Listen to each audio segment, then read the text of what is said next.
Ini 50M, ya kan? Ini 35, ini 50M. Cicilannya 330, 408. Ini 60 juta sebulan. Yang tadinya 50 juta API mungkin jadi 500 juta API. Nah, gitu. 50M. Ada pertanyaan soal properti ABC? Ada lagi? Ya, Bu.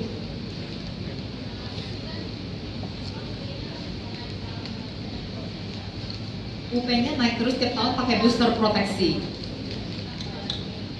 Oh karena kita itu bukan UP-nya naik terus, tapi sebenarnya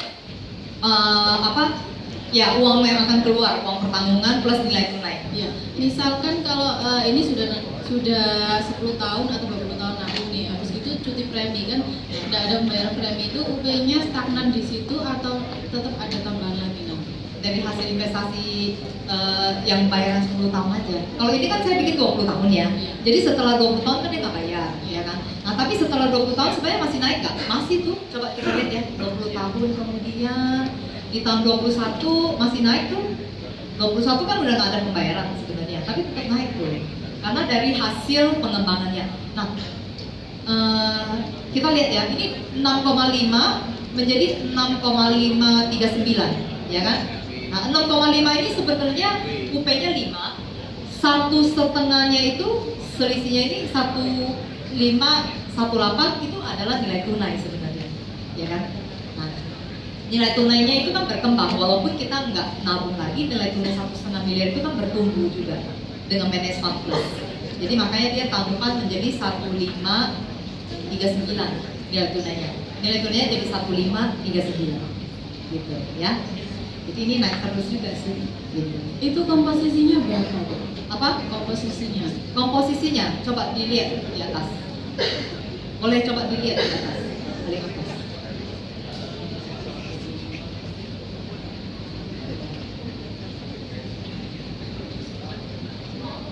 Saya sih pokoknya jaga nilai tunai di bagian tengah balik UP sebesar penak lagi.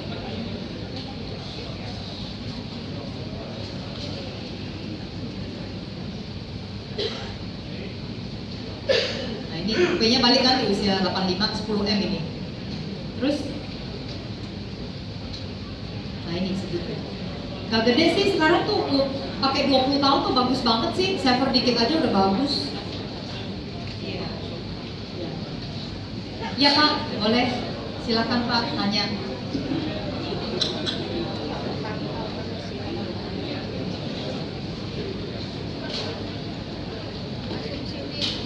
Yes. Saya punya nasabah usianya 62 tahun dan kemarin saya dibikinkan ilustrasi, saya bikin ilustrasi untuk per tahunnya kok mahal sekali saya bikin ilustrasinya, tapi dapatnya hanya 1M,20 juta. Kalau dibandingkan beli 1M properti? Itu saya bikin per tahunnya 85 juta, itu dapatnya untuk paper aset, dapatnya asetnya 1,20. Iya. Bapak mahal bandingkan apa? Kalau dia mau beli aset 1M, itu cicilannya kalau misalnya 1M berarti ini bagi 5, 10 juta. Ya kan? Kalau dia mau beli aset properti apartemen lah 1M, itu kan cicilannya 10 juta Pak. Ya kan? Kalau sekarang dia punya aset, dia mau bikin aset 1M, ya, itu cicilannya cuma berapa Pak tadi? Oke, makanya ini artinya bagaimana saya nanti menjelaskan Iya. Saya cicilannya per tahun sekian, tapi dapatnya hanya sekian. Iya. Gitu. Jadi Bapak harus diri dia dulu bahwa sebenarnya untuk memberikan aset waris kepada anak 1M, ya, itu kalau beli aset biasa cicilannya 10 juta loh per bulan. Sedangkan kalau dia ngambil yang ini mungkin kalau bagi 5 ini 20 ya, 20 62 kan kira 20 lah ya, 20 bagi 5 4 juta aja. 4 juta doang udah dapet 1M. Beli aset properti 10 juta. Lebih murah mana? Lebih murah ini. Gitu. Tapi kemarin tuh saya tarik naik-naik, tapi itu ternyata mat 16. Tapi kalau untuk kesehatannya dia saya pikir walaupun usia 62 tapi super sehat orangnya karena dia setiap kali untuk melakukan apa itu pekerjaannya dia harus check up dari jumlah kali. Jadi memang dia dari segi kesehatan sehat sekali. Jadi mungkin untuk 16 mungkin insya Allah bisa lolos sebenarnya. Tapi iya, makasih. Iya. Tapi yang jelas Bapak merasa mahal dibandingkan apa dulu. Kalau misalnya dia beli aset 1M, cicilan 10, ini cuma 4 gitu per juta ya. Tapi mungkin kalau misalnya dia nggak merasa warisan itu penting ya mungkin tawarin hospital aja. Hospital dia pasti butuh PPH gitu ya. Oke, kita next, kita kembali ke slide ya. Teman-teman di sini saya lihat kan banyak milenial juga ya. Jadi kalau ini kan angkanya gede-gede. Saya ada presentasi yang kecil-kecil sih. Cuma teman-teman boleh pakai juga ya. Next ke slide saya.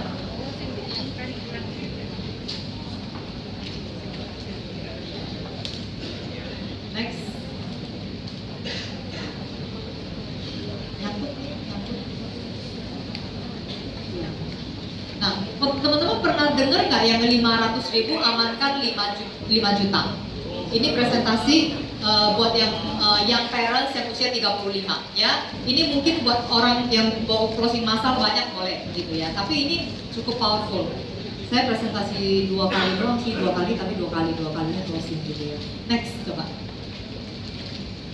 Sering nggak kita dengar ada orang yang usia 35? Ini ya 35, anaknya usia 5 tahun, belum mandiri, betul ya? Nah kalau anaknya usia 5 tahun itu menjadi mandiri di usia berapa? 25, berarti ada 20 tahun ya. Nah 20 tahun pada saat itu bapaknya sudah menjadi usia 55. 20 tahun ini ada jaminan nggak bahwa bapaknya pasti sehat terus? Next. Ini kok nggak bisa di next? Turun ya? Next. Ya, 20 tahun masa kritis tidak boleh terjadi resiko dengan bapaknya. Tapi kan tidak ada jaminan. Kalau tidak ada jaminan, ada kekhawatiran nggak? Ada kekhawatiran. Biasanya saya tanya kepada orangnya, ada kekhawatiran nggak? Ada kekhawatiran. Kalau ada kekhawatiran, ya boleh nggak saya kasih solusi? Saya bilang. Nah, solusinya gampang banget ya. Bapak nabung aja 500.000 gitu ya. 500.000 per bulan, 6 juta setahun, menabung selama 20 tahun sampai si anak usia 25. Nah, tapi selama periode 20 tahun ini, kapan aja jika terjadi meninggal terhadap bapaknya ya, ini si anak langsung akan terjamin biaya hidup 5 juta sebulan. Jadi makanya ini yang kita bilang 500.000 amankan 5 juta gitu. 500.000 per bulan amankan 5 juta. Bagaimana caranya? 5 juta per bulan itu, dan itu dia dapat itu sampai selama-lamanya. Sampai kapan? Sampai selama-lamanya 5 juta per bulan. Nah, terus kalau terjadi apa-apa kan dapatnya 5 juta sebulan anaknya. Kalau tidak terjadi apa-apa gimana? Kalau tidak terjadi apa-apa, seluruh uang yang dia pernah tabung ya, itu akan di cashback ya, dikembalikan sekitar 120 juta plus minus. Kira-kira kalau misalnya ada program seperti ini, orang ngambil nggak tuh? Ngambil ya. Nah ini sebenarnya saya beliin UP 1M ya. 1M itu didepositokan dengan bunga 6%, 60 juta atau 5 juta per bulan ya. Nah ini dapatnya nilai tunainya juga mencapai ini 160 sih teman-teman, ini nggak kelihatan ya, tapi ini 160 yang disedang ya di usia 55. Teman-teman ini sebenarnya spirit untuk kita PSDB 88, cuma akhirnya produknya nggak jadi keluar yang live, terjadinya jadi CCB ya. Tapi konsepnya sebenarnya itu ya. Hah? 55. UP-nya lithium sampai 55 aja ya. Iya betul. Jadi murah ya. Jadi orang tuh kebanyakan ya udahlah 500.000 bisa lah, tapi dia aman, dia tenang. Anaknya kalau ada apa-apa tuh dia ada uang 5 juta sebulan gitu buat anaknya ya. Nah pensiun milenial itu juga saya closing lumayan banyak loh. Kemarin saya lagi di London masih dapat WA lagi dari salah satu milenial ya, yang udah temen-temennya saling mereferensikan ngambil langganan sama saya, ambil produk seperti ini langganan nih, udah ada beberapa orang ya. Pertama cuma saya bilang gini ke salah satu orang, habis itu merembet gitu ya. Lu di kantor ada pensiun nggak sih? Dia bilang nggak tahu tante. Dia bilang males ya kalau pensiun milenial saya dipanggil tante dulu ya. Makanya saya nggak mau jualan gitu ya makanya. Tapi tetap aja ada yang datang ya. Nggak tahu tante, dia bilang. Saya bilang kalau misalnya tante tambahin 1 M mau nggak? Mau dong, dia bilang gitu. Kamu bisa nggak sisihin 25.000 sehari? Saya bilang. Kamu sadar nggak sih? Kamu cukup sisihkan 25.000 sehari, tapi di usia pensiun ada 1 miliar loh. Masa sih? Dia bilang, masa sih? Nah, ini saya bikin ilustrasi seperti ini ya. Tabung 25.000 sehari, 7 kali 30 kan berarti 750.000 sebulan. Setahunnya kan 9 juta. Kali 30 dia hanya menabung 270 juta, ya kan? Nah, tapi nilai tunainya teman-teman lihat ya, di usia pensiun itu ada 1 M yang sedang 9%, ya. Dan masih ada dana standby sakit kritis 500 juta. Ini saya jualan case ini banyak banget, copy paste saja. Ada yang mau ngambil 2 paket, ada yang ngambil 1 paket. 1 paket berarti 25.000 sehari, berarti yang 750, dapatnya 1 M. Ada temennya ada satu yang bilang, saya mau 2 dong gitu, saya maunya sehari nabung 50.000. Starbucks aja kan 40.000, ya kan? Nah dia bilang dia mau nabung 50.000 bisa lah, ya dia dapatnya 2 M nanti waktu pensiun. Gampang nggak teman-teman udah dijual? Ini udah dipaketin, tinggal dijual aja. Gitu, ya.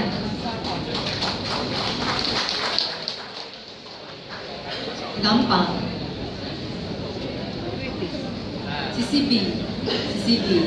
CCB-nya sampai usia 75. Ya. Teman-teman, kunci kelima. Teman-teman, terlepas dari semua presentasi saya, ya. Presentasi saya itu mungkin ada yang powerful, ada yang gimana gitu ya, bagus banget. Atau orang teman-teman bilang, aduh aku nggak bisa presentasi sebagus Cassandra gitu ya. Nah betul nggak? Teman-teman khawatir. Tapi sebenarnya kalau bisa sebagus saya atau enggak tergantung latihan. Bisa juga lebih bagus, ya. Bisa juga lebih bagus.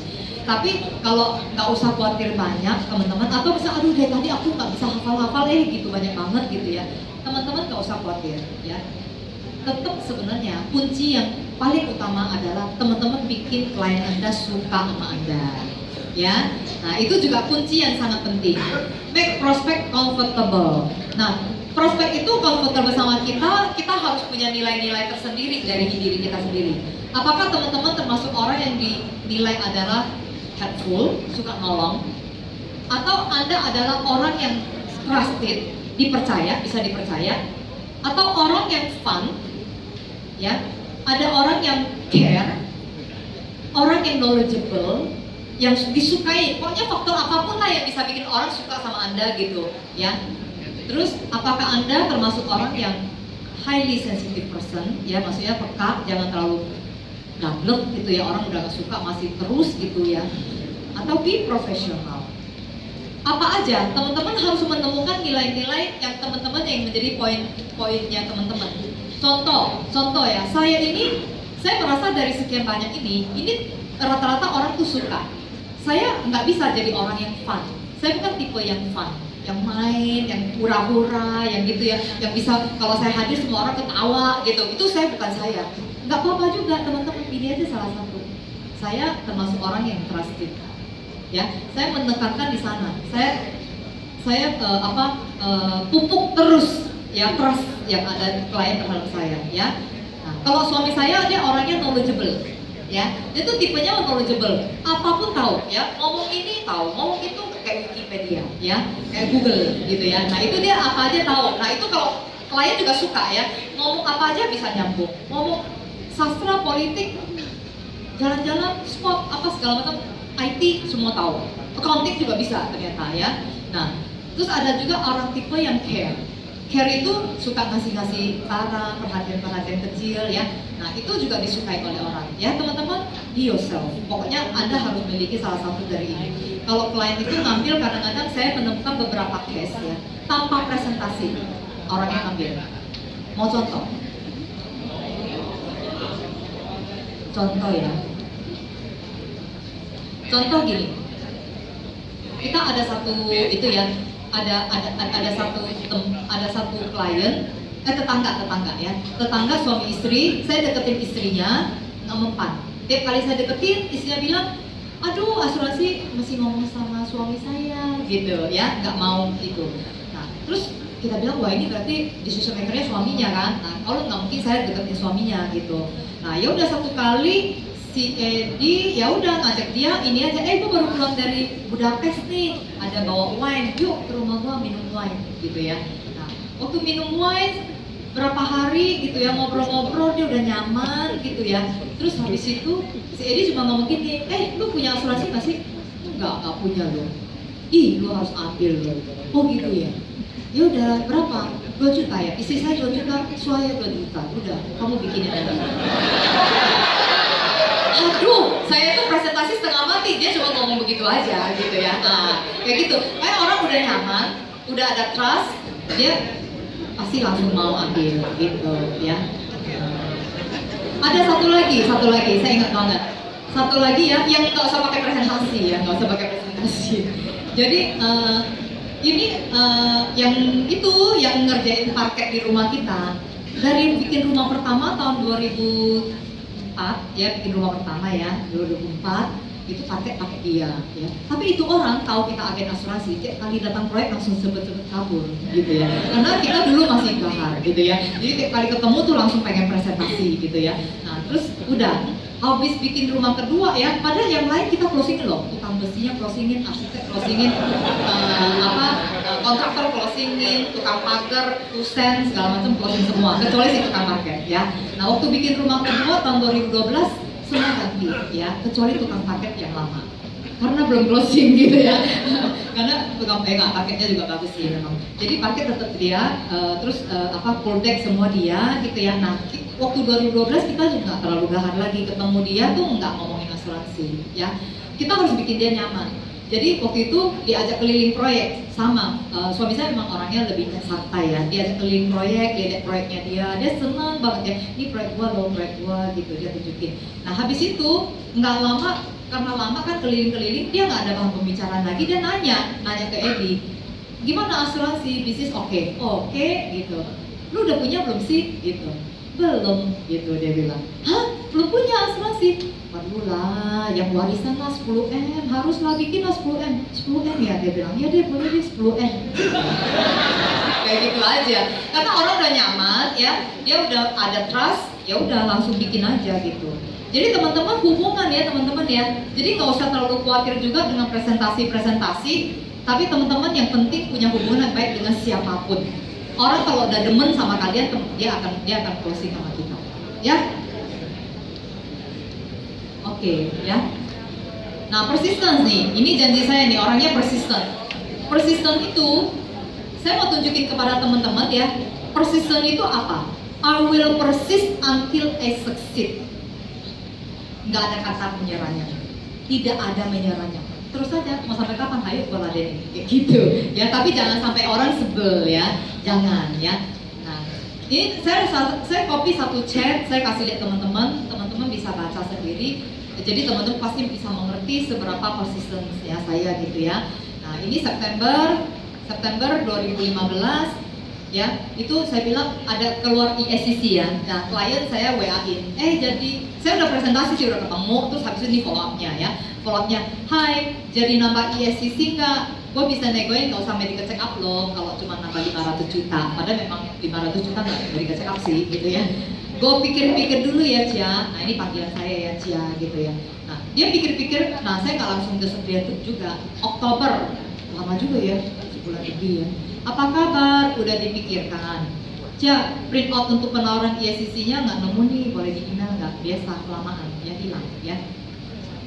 Terus udah gitu, by the way, kalau saya ambil nambahnya berapa ya per bulan? Dia lupa loh apa presentasi saya, lupa semua ya dia. Nah, itu saya balasin, kalau nambah 500 juta, nambah 1 juta per bulan, jadi 7 juta. Dia preminya udah 6 juta ya, jadi nambah 1 juta, nggak ada apa-apanya lah ya, jadi 7 gitu ya. Nah, habis itu seminggu kemudian saya follow up lagi. Gimana nih hasil mikir-mikir? Kan dia nggak balas saya kan? Ya udah, gimana nih hasil mikir-mikir? Ini yang follow up yang ketiga ya. Gue pikir, ini saya ngomong, gue pikir boleh lah lo consider nambah ESCC, total premi kan cuma 12 juta kali 15 tahun. Jadi total hanya nambah 180 tapi nambah UP 500 loh. Sementara uang 180-nya juga disetor nggak akan hangus kok, pelan-pelan mengisi nilai tunai juga gitu kan. Saya ngomong gitu. Nah, nggak dijawab ya? Iya ya. Oh, aduh. Enggak. Ini yang sebelumnya. Oh, dia jawab. Yang sebulan sejuta itu 15 tahun, lama banget ya. Gue pengen lebih jelas dulu nih limitationnya. Yang kemarin lu email nggak tahu kemana. Coba, saya udah email pun nggak tahu kemana. Nah, terus saya bilang kalau kalau mau lebih cepat bisa sih, tapi harus per tahunnya jadi lebih gede. Kalau kamu suka lebih pendek ya pasti lebih gede gitu kan. Nah, terus untuk detail penyakitnya, limitationnya gue copy dan email kirim ke kantor lu aja ya. Saya takut hilang. Email kan saya kan email yang ini kriteria klaimnya YCC saya email ke dia. Nah, dia hilang ya udah saya kirim aja ke kantor. Saya kirim ke kantor.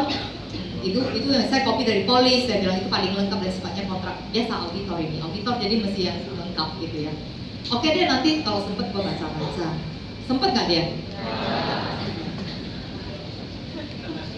Nah, ini yang keempat. Tanya ya, mau nanya lu nih, jadi ngambil YCC nggak gitu ya, follow up ya. Gue udah baca-baca juga sih, kriteria klaim oke sih, so far oke aja, gue bilang ya. Nah, gue belum sempat baca, udah tahu sih pasti belum sempat baca. Kemarin keluar kota terus. Nah, udah nebak sih, lu pasti males baca.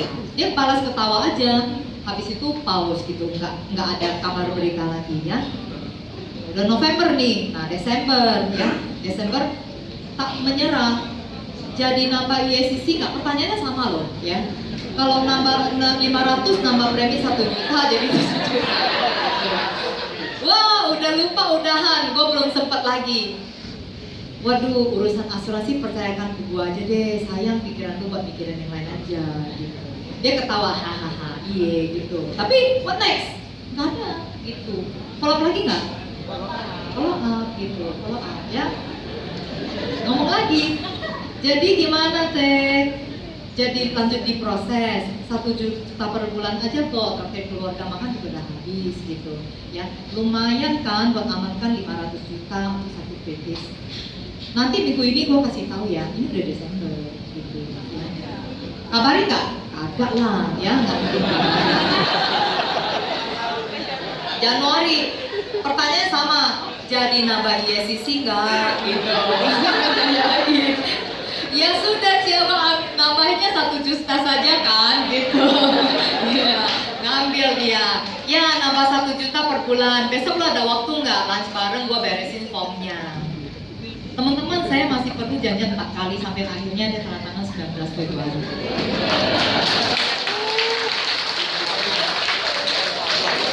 Buat kita nggak ada salahnya. Buat saya, kenapa saya begitu persisten, saya ada misi loh. Teman saya ini sibuk. Kalau saya nggak ingetin dia terus, dia pasti nggak ngambil. Saya lepas udah, lepas gitu, ya. Jadi saya tugasnya adalah ingetin. Selagi sempat di mobil, inget dia langsung gitu. Karena saya juga udah lupa. Buktinya kalau saya nggak kenceng ya, nggak kenceng banget. Tapi seingat saya WA. Ya sore kan saya ke WA terus gitu.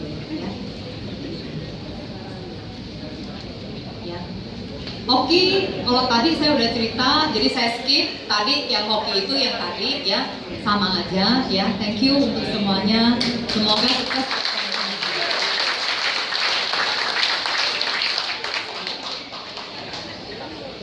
Kita langsung istirahat atau mau sesi tanya jawab? Langsung kayak nanti ya, nanti ada sesi tanya jawab kan? Ya, oke. Thank you semuanya.